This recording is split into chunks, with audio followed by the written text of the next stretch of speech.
Puji Tuhan, saudari, kita akan melanjutkan pembahasan dalam semi-annual training bulan Desember tahun 2025 yang berjudul Mengalami, Menikmati, dan Mengekspresikan Kristus, bagian yang keempat. Dan kita akan melanjutkan di dalam pengkajian berita ke-38 atau berita yang kedua yang berjudul Kristus memegang kunci-kunci maut dan alam maut.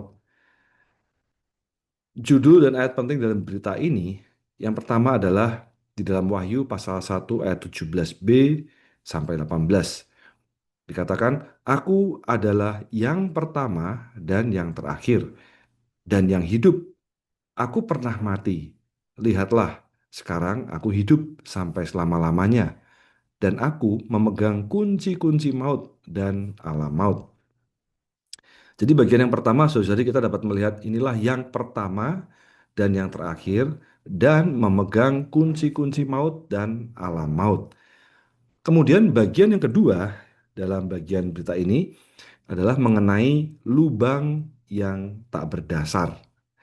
Di dalam 1 Petrus pasal 3 ayat 19 dikatakan, dalam roh ini juga dia pergi mengumumkan kepada roh-roh yang di dalam penjara.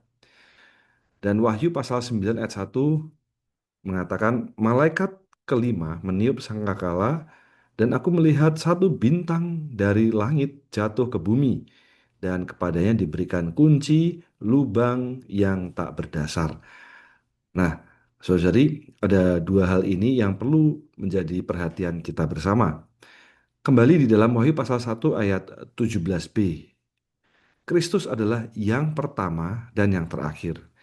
Ya, dia adalah yang awal, juga yang akhir, menyiratkan bahwa apa yang dimulainya pasti digenapinya.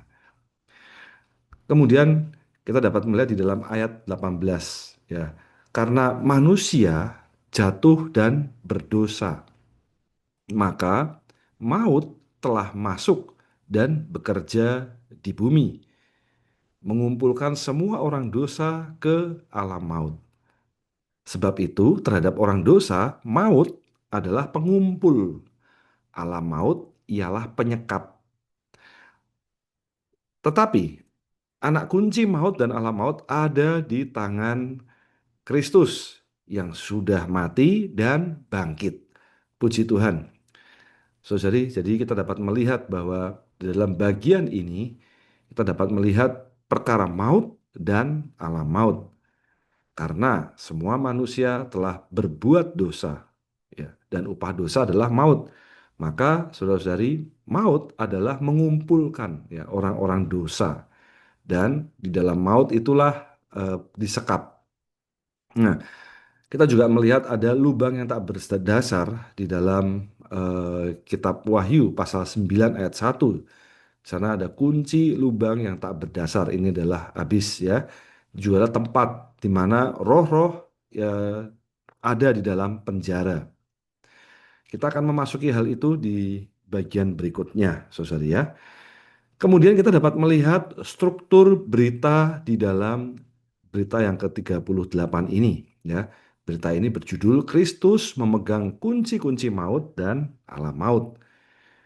Di dalam Romawi yang pertama sampai dengan yang ketiga, kita dapat melihat bahwa Kristus pernah mati, sekarang hidup selama-lamanya. Ya, dua bagian besar ini, saudara, ya, dalam Romawi yang pertama sampai dengan yang ketiga adalah satu bagian. Kemudian Romawi yang keempat dan kelima adalah bagian yang lain. Bagian yang pertama kita dapat melihat Kristus pernah mati, sekarang hidup sampai selama-lamanya. Dan bagian yang kedua, Romawi yang keempat dan Romawi yang kelima, kita dapat melihat Kristus yang memegang kunci-kunci maut dan alam maut. Di dalam Romawi yang pertama, ya, bahwa aku adalah yang pertama dan yang terakhir dan yang hidup. Ya, yang pertama, terakhir, dan yang hidup.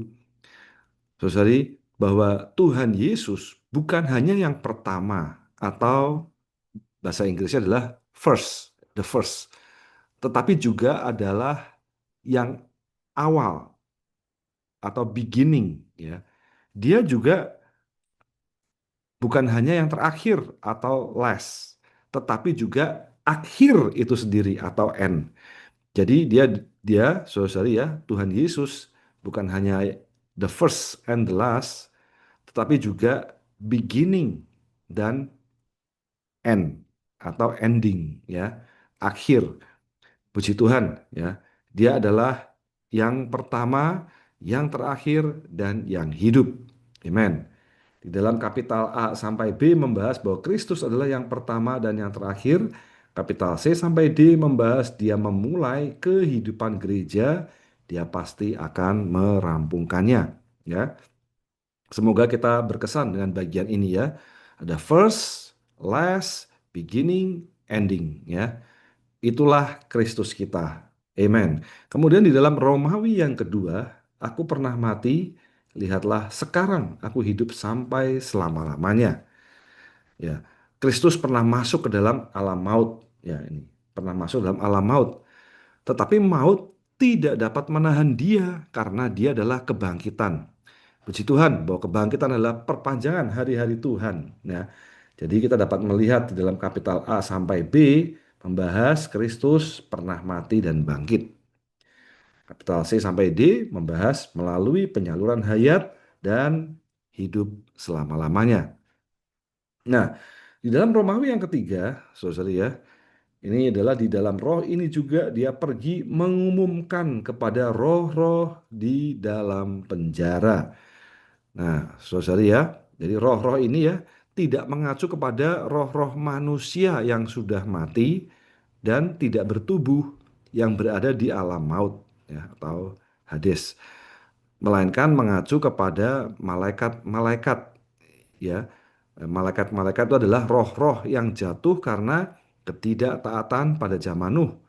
Jadi penjara dalam lubang kegelapan ya, abysos itu ya. Nah, eh, menunggu penghakiman hari besar ya. Setelah kematian Kristus ya, kematian Tuhan dalam tubuh daging, Kristus dalam rohnya hidup sebagai keilahian. Dia pergi ke jurang maut, ya, menemui malaikat-malaikat yang memberontak untuk memberitakan kemenangan Allah. Ya, jadi penjara ya ini ya, saudara ya, penjara mengacu kepada Tartarus, bagian dari Abysos, ya, lubang yang dalam dan gelap, tempat malaikat-malaikat ditahan. Kita akan melihat gambarnya setelah ini ya, saudara ya. Jadi di dalam kapital A sampai C membahas roh-roh di dalam penjara dan kapital B ya. Ini A dan C ya, saudara ya. Kapital B Kristus di dalam rohnya pergi ke jurang maut untuk memberitakan kemenangan Allah. Nah, saudari, kita dapat melihat seperti ini. Hari ini kita di atas bumi ya. Nah, ini ada di bawahnya ada alam maut, Hades, alam maut. Nah, ketika seseorang meninggal, ya, dia akan pergi ke dalam dua pilihan. Ya, bagian yang nyaman atau pangkuan Abraham ini adalah tempat orang-orang benar, ya, atau bagian siksaan Hades atau orang-orang fasik di sini ya. Nah, di antaranya ini ada jurang yang besar yang tidak terseberangi. Nah, saudari, ini adalah urutan dari alam maut. Nah, kemudian lebih dalam lagi, ya, lebih dalam dari bagian yang ini adalah abyss atau jurang maut, ya, penjara roh-roh jahat. Nah, ya, roh-roh jahat ini diletakkan di jurang maut, ya, atau jurang yang tak berdasar, tempat roh-roh jahat. Nah, di dalam bagian abis ini, ya, di dalam bagian abis ini ada bagian yang terdalam. Itu adalah Tartarus. Ini adalah tempat malaikat jatuh saat pemberontakan. Nah, saudari, Tuhan Yesus di dalam kebangkitannya, ya, antara kematian dan kebangkitannya, ya, di antara proses kematian dan kebangkitan, dia turun ke alam maut. Nah, alam maut namanya Hades. Turun ke Hades. Ya, dia memberitakan kemenangannya, mengumumkan kemenangannya di ini penjara roh jahat. Jadi saudari, ini adalah satu kesatuan ini ya. Nah, ini ada jurang maut dan bagian yang terdalam dari jurang maut ini, yaitu adalah Tartarus. Dia mengumumkan kemenangannya. Haleluya. Amen. Dia mengumumkan kemenangannya bahwa amen, Kristus telah menang. Amen. Jadi saudari dari bagian ini kita tahu bahwa ternyata alam maut itu ada tingkatannya. Amen. Ya. Kemudian kita kembali lagi saudari ya di dalam struktur berita setelah kita mengenal perkara penjara ya, di dalam penjara, jadi Kristus dan rohnya memberitakan kemenangan Allah, ya, pergi ke jurang maut untuk memberitakan kemenangan Allah. Amen. Ya. Dan di dalam Romawi yang keempat dan yang kelima, saudara ya, ini bahwa Kristus ya, memegang kunci-kunci maut dan alam maut. Nah, di dalam Romawi yang keempat dikatakan di dalam Wahyu pasal 9 ayat 1 mengatakan, dan aku melihat satu bintang dari langit jatuh ke bumi dan kepadanya diberikan kunci lubang yang tak berdasar. Ini abis ya, saudara ya, abis. Abis tuh ini ya, ini abis. Ya, oke. Nah, jadi Satan membuka lubang yang tak berdasar. Ya, kapital A. Ya, kapital B bahwa Kristus bangkit dan keluar dari lubang yang tak berdasar. Amin. Maka dialah yang memegang kunci-kunci maut dan alam maut. Kapital A membahas mengenai maut dan alam maut. Ya, jadi perlu ingat saudara ya, maut ini adalah yang mengumpulkan ya. eh, Alam maut adalah penyekapnya, disekap ya. Kapital B sampai F membahas mengenai kehidupan gereja tidak lagi didominasi oleh maut dan alam maut. Puji Tuhan. Dan G sampai H membahas bagaimana tidak lagi didominasi oleh maut dan alam maut. Kita dapat melihat, saudara ya, bahwa hari ini yang turun ke jurang maut, ya, lubang yang tak berdasar atau abyss, ya, atau abyssos, saudara, adalah untuk membawa eh, pemberitaan kemenangannya, ya, di dalam lubang yang tak berdasar, ya, di sana bagaimana tempat iblis diletakkan, ya, di penjara. Nah, Tuhan kita di dalam proses antara kematian dan kebangkitannya, ya, di antara proses itu dia turun ke sana. Amen, ya. Dia telah mengalahkan maut dan alam maut dan dari tempat itu dia naik ke dalam kebangkitan. Puji Tuhan bahwa di atas salib ya Kristus menghapus maut dan di dalam kebangkitan dia menang atas alam maut. Maka kunci maut dan alam maut ada di tangan Tuhan kita. Ya, semoga bagian ini mendorong kita untuk kita semakin bersukacita bahwa pintu alam maut, pintu Hades tidak dapat ya mengguncang gereja. Dan hari ini ya Tuhan kita telah mengalahkan kunci-kunci maut dan alam maut. Kita lanjutkan di dalam struktur pembacaan harian, saudara ya, di dalam hari yang pertama sampai dengan hari yang keenam. Ada 4 hal yang perlu kita perhatikan. Saudara, di dalam hari yang pertama membahas mengenai yang pertama dan yang terakhir. Di dalam hari yang kedua membahas bahwa pernah mati dan hidup sampai selama-lamanya. Dalam hari yang ketiga dan hari yang keempat membahas lubang yang tak berdasar ya, atau abyss ini ya.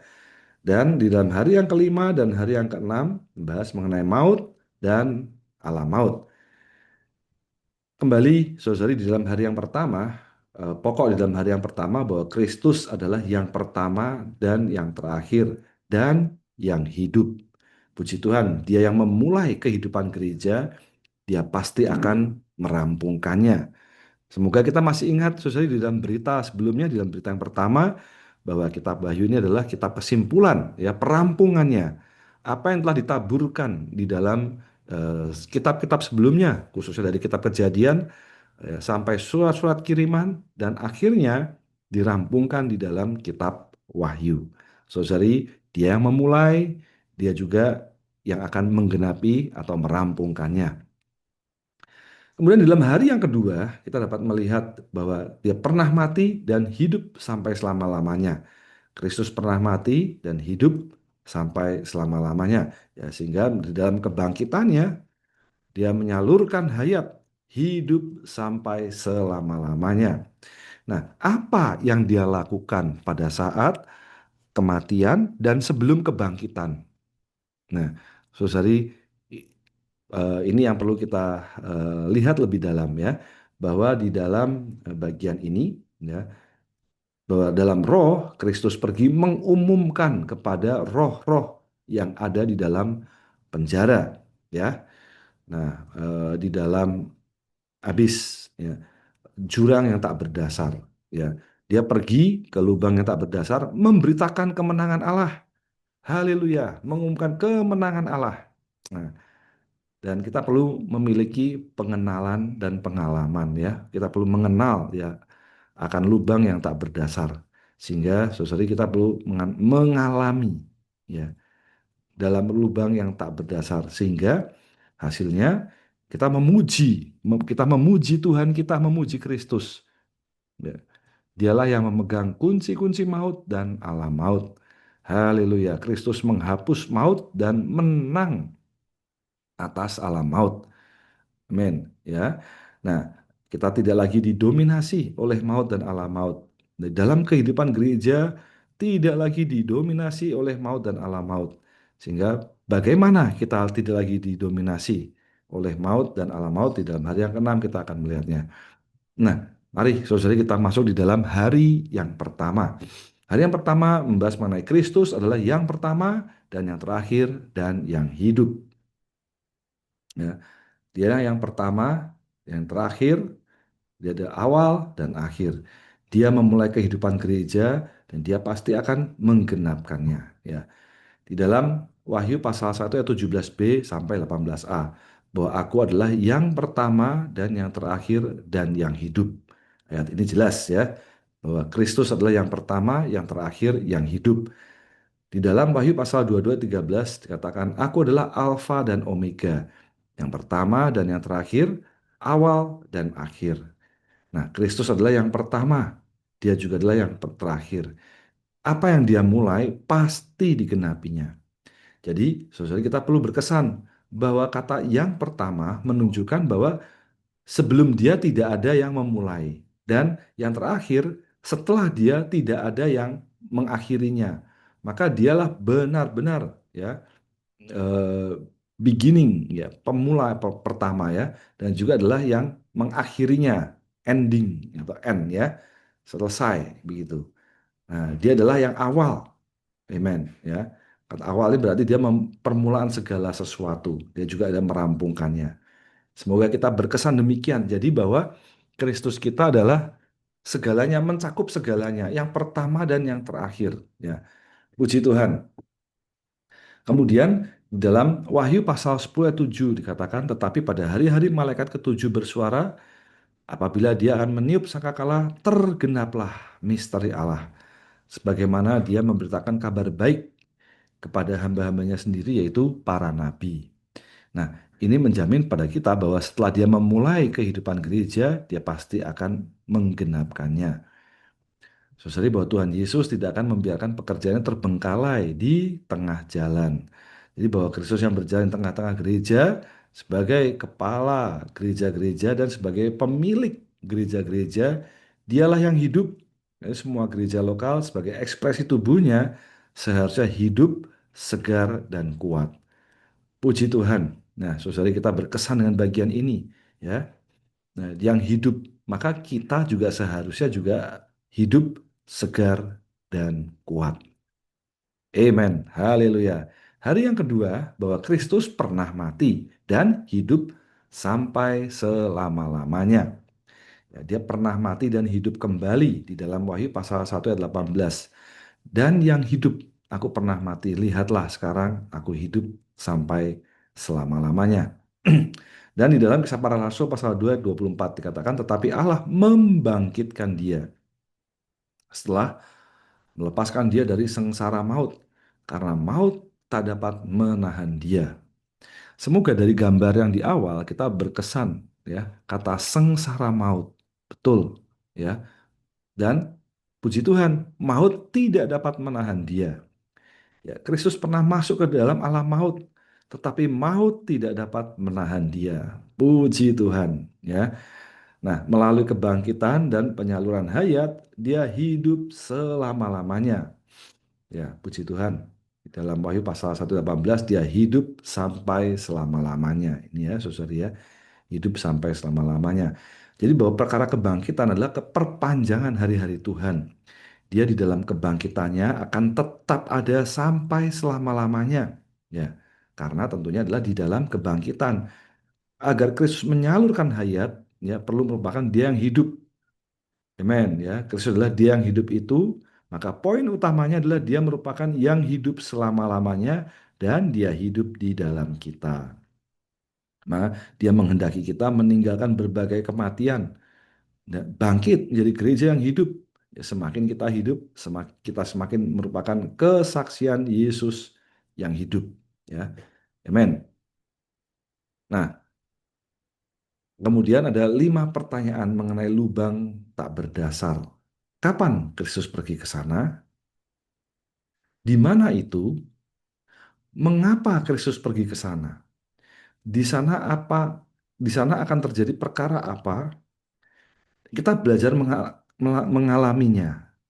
Bagaimana kita belajar mengalaminya? Nah, saudari ya, puji Tuhan. 5 pertanyaan ini semoga menjadi eh, acuan kita di dalam butir-butir setelah ini. Nah, di dalam hari yang ketiga, bahwa di dalam Roh Kristus dia pergi mengumumkan kepada roh-roh yang di dalam penjara. Nah, roh-roh di dalam penjara, ya, saudara ya. Nah, semoga kita berkesan, khususnya di dalam bagian ini, saudari. Nah, ya, roh-roh dalam penjara ini. Amen. Saudari bayangkan, ini bagian yang paling dalam. Tuhan kita hidup di muka bumi ketika dia mati, ya, sebelum kebangkitannya dia turun ke bawah. Ini ke dalam turun yang demikian dalam, saudari ya, sampai kepada lubang yang tak berdasar ini. Namun Tuhan kita bangkit, maut tidak dapat menahan dia. Ya, Tuhan kita dari bagian yang terdalam dia bangkit. Puji Tuhan, saudara ya. Kita seharusnya bersuka cita sekali atas perkara tersebut. Dan hari ini kuasa kebangkitannya juga ada di dalam kita. Ya, maka kita dapat melihat dia pergi mengumumkan pada roh-roh yang di dalam penjara. Nah, 1 Petrus pasal 3 ayat 19 dan 20 sana dikatakan, dalam roh ini juga dia pergi mengumumkan kepada roh-roh yang di dalam penjara. Tadi ya, saudara ya, yaitu kepada roh-roh yang dahulu tidak taat karena ketika kesabar deritaan Allah menanti pada hari-hari Nuh. Nah, kemudian di dalam 2 Petrus 2 ayat 4, sebab Allah tidak menyayangkan malaikat-malaikat yang berbuat dosa, tetapi melemparkan mereka ke lubang yang dalam dan gelap. Setelah melemparkan mereka ke Tartarus, mereka ditahan untuk penghakiman. Nah, jadi saudara ya, roh-roh yang dahulu tidak taat, saudara ya, ini adalah di dalam abis. Nah, malaikat-malaikat yang berbuat dosa, ya, dilemparkan ke bagian yang paling dalam, ya, Tartarus. Nah, roh-roh ini, ya, ini tidak mengacu kepada roh-roh manusia yang sudah mati, ya, dan tidak bertubuh yang berada di alam maut, melainkan mengacu kepada malaikat-malaikat, ya, yang jatuh karena ketidaktaatan pada zaman Nuh, ya, dan dipenjara dalam lubang kegelapan. Dia menantikan penghakiman yang besar. Nah, penjara ini mengacu kepada Tartarus, ya, lubang dalam dan gelap tempat malaikat-malaikat ditahan. Kemudian di dalam roh Kristus pergi mengumumkan kemenangan. Amen ya. Kita perlu berkesan begini. Ya, roh-roh yang di dalam penjara. Amen. Ya, dia memberitakan, ya, mengumumkan kemenangannya. Jadi setelah kematian dalam tubuh daging, Kristus dalam rohnya hidup sebagai kelahiran, pergi ke jurang maut, menemui malaikat-malaikat yang memberontak itu dan memberitakan kemenangan Allah. Amen. Yang dirampungkan melalui inkarnasinya dalam Kristus dan kematian Kristus dalam tubuh daging atas rencana jahat Satan untuk mengacau rencana ilahi. Puji Tuhan. Amen ya. Dan di dalam hari yang keempat perlu ada pengenalan akan lubang yang tak berdasar. Sekali lagi saudari ya, bahwa ini bukan bagian kita, tapi ini adalah bagian kepada roh-roh jahat, ya malaikat-malaikat yang jatuh. Ya, kita perlu mengenal ini agar kita nampak bahwa perkara maut dan alam maut demikian luar biasa kekuatannya. Namun maut dan alam maut tidak dapat menahan kuasa kebangkitan Kristus karena dialah yang memegang kunci ya, maut dan alam maut. Semoga kita menyadari ada perbedaan antara maut dan alam maut ya. Tempat sekali lagi dalam hari yang keempat membahas mengenai tempat Satan, antikristus, setan-setan dan belalang-belalang. Nah, di dalam Wahyu pasal 9 ayat 1, malaikat kelima meniup sangkakala dan aku melihat satu bintang dari langit jatuh ke bumi dan kepadanya diberikan kunci lubang yang tak berdasar ya. Ini kunci abyss ya. Dan Wahyu pasal 11 ayat 7 dikatakan binatang yang naik dari lubang tak berdasar akan memerangi mereka. Lukas pasal 8 ayat 31, setan-setan itu memohon kepadanya agar jangan menyuruh mereka masuk ke jurang maut. Ya ini habis ya. Kemudian Wahyu pasal 9 ayat 11. Mereka mempunyai raja yang memerintah mereka yaitu malaikat lubang yang tak berdasar. Namanya dalam bahasa Ibrani ialah Abaddon dan dalam bahasa Yunani adalah Apollyon. Dalam Wahyu pasal 23 mengatakan dan lemparkanlah dan melemparkannya ke dalam lubang yang tak berdasar, lalu menutup dan memeteraikan lubang yang tak berdasar di atasnya agar dia tidak dapat menipu bangsa-bangsa lagi. Amin ya. Jadi lubang tak berdasarnya adalah tempat tinggal setan-setan ya. Tempat keluarnya antikristus, belalang-belalang dan tempat pencampakan dan pemenjaraan Satan. Amin.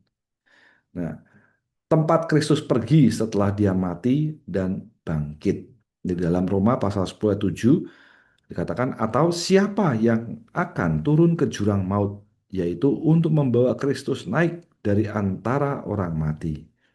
Dan Efesus pasal 4 ayat 9 dikatakan, apakah artinya dia naik jika dia tidak pernah turun ke bagian bumi yang paling bawah? Nah, maka jurang maut di dalam Roma 10 ayat 7 ya, ini jurang maut, mengacu pada tempat yang dikunjungi Kristus setelah kematiannya dan sebelum kebangkitannya. Ya, rentang waktu antara kematian dan kebangkitan ya, saudara ya. Menurut Kisah Para Rasul pasal 2, 24 dan 27, tempat ini adalah alam maut atau Hades. Karena dua ayat ini mewahyukan bahwa Kristus pergi ke alam maut setelah dia mati dan bangkit dari tempat itu dalam kebangkitannya. Amin. Ya, perlu diingat bahwa alam maut itu adalah tempat penyekap, ya, yang menyekap. Puji Tuhan, Kristus bangkit dari tempat itu dalam kebangkitannya. Jadi menurut penggunaan Alkitab, kata jurang maut mengacu kepada wilayah maut, wilayah kekuasaan kegelapan iblis, yaitu bagian bawah bumi. Tempat Kristus turun setelah kematiannya. Setelah dia menang atas tempat ini, dia naik dari tempat ini dalam kebangkitannya. Amin. Puji Tuhan.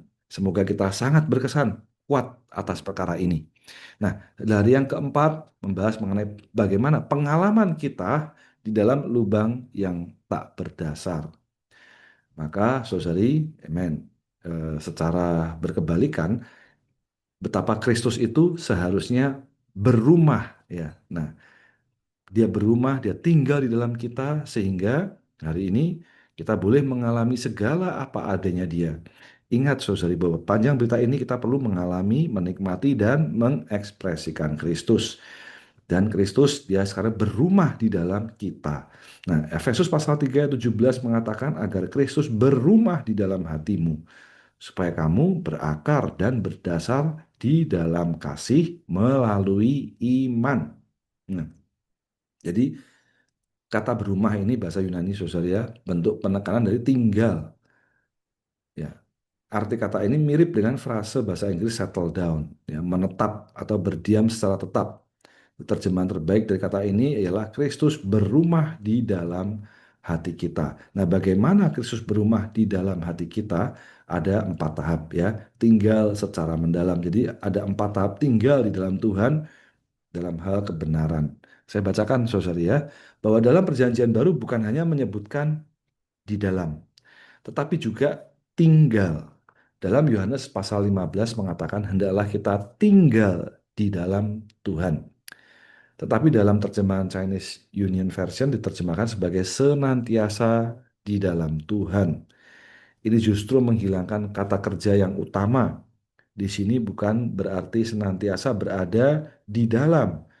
Bahasa Yunaninya tinggal di dalam. Ketika Paulus menulis kitab Roma dan 1 Korintus 3:16, kata tinggal yang dia gunakan berakar dari kata benda oikos atau rumah. Lalu dibentuk menjadi kata kerja oikeo yang artinya sama dengan berumah atau membuat rumah.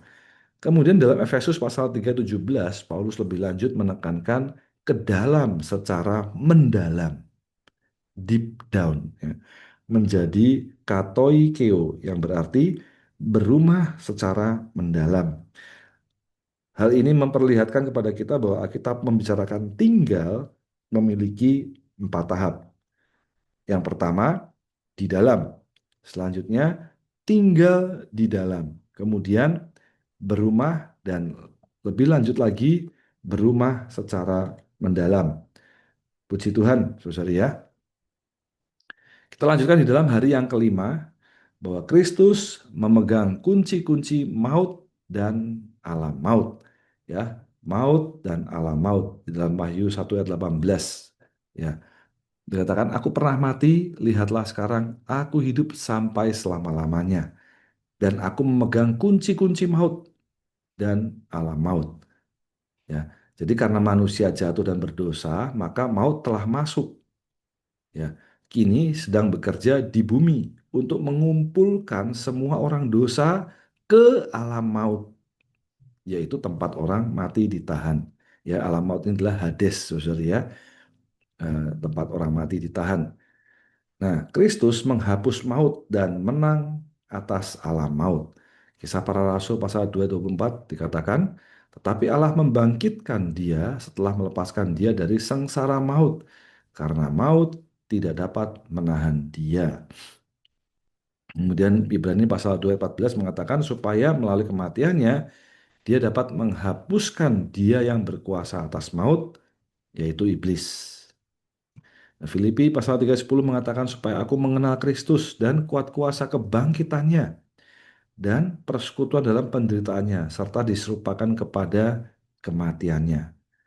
Maka dari ayat ini kita dapat tahu, saudara, ya, mengetahui bahwa melalui salib, ya, Kristus menghapus maut dan di dalam kebangkitannya Kristus menang atas alam maut. Karena Kristus dialah yang hidup selama-lamanya, maka maut tidak dapat menahan dia. Amen. Ini ya, saudara, ya. Kristus menyerahkan dirinya sendiri kepada maut, tetapi maut tidak berdaya menahan. Sebaliknya maut dikalahkannya dan dia bangkit dari maut. Karena itu bagi Kristus, maut tidak memiliki sengat dan alam maut juga tidak memiliki kekuatan.